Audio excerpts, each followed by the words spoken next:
नमस्कार मंडळी, हिवाळ्याचे दिवस आहेत. विविध प्रकारच्या ताज्या त्याच्या शेंगा खूप छान येतात. त्याचे सीड्स काढून आज आपण त्याचे पराठे बनवूया. मिक्सरच्या भांड्यामध्ये ताजे हरभरे आहेत हे सोललेले. अशा घेवड्याच्या पावट्याच्या सगळ्या ह्या शेंगा सोलून त्याचे दाणे काढले, ते घेतले. मटारचे दाणे, आपल्या आवडीनुसार मिरच्या घालायच्या, आलं घालूया, मिक्सी करून घेऊया. कढईत गरम केलेलं आहे तेल, त्याच्यामध्ये जिरे घालूया.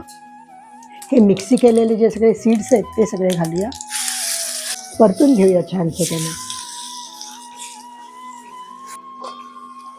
छान वाफ आलेली आहे, परतून झालेलं आहे. हा उकडलेला बटाटा एक तो घालते. आमचूर पावडर, चवीनुसार मीठ, साखर, धन्याची पावडर, गरम मसाला, चिरलेली कोथिंबीर मिक्स करून घेऊया. सगळं छान मिक्स झालेलं आहे. प्लेटमध्ये काढूया. कणिक मळून घेतली आहे नेहमीसारखी, आपण पोळ्यांना मळतो तशी. आता पराठे करूया. हे मिश्रण त्यात घालूया.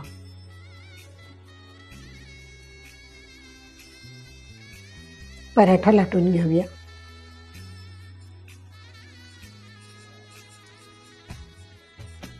आता एक गंमत करूया. त्याच्यावर खिसलेलं गाजर घालूया आणि थोडेसे तीळ. आता हा पराठा भाजून घेऊया आपण. वरून थोडंसं तेल लावते. तुम्ही बटर लावलात तरी सुद्धा चालेल. पलटूया. या बाजूलाही थोडंसं तेल लावून घेते. एका बाजूने असा थोडासा पोपटी हिरवट असा आणि एका बाजूने गाजर लावलेला लालसर पराठा छान वाटतो. दोन्ही बाजूनी छान खरपूस भाजून झालेला आहे. प्लेटमध्ये काढते. तसाच दुसरा पराठा करून घेते.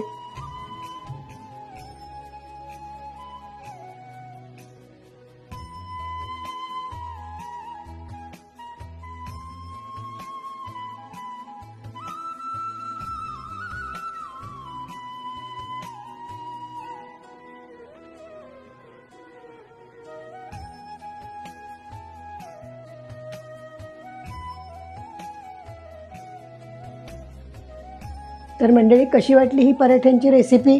तुम्ही करून बघाल ना? नक्की करून बघा, कॉमेंट करून सांगा आणि सबस्क्राईब फॉलो करायला विसरू नका. घरचं खाणं हेची आरोग्याचं लेणं.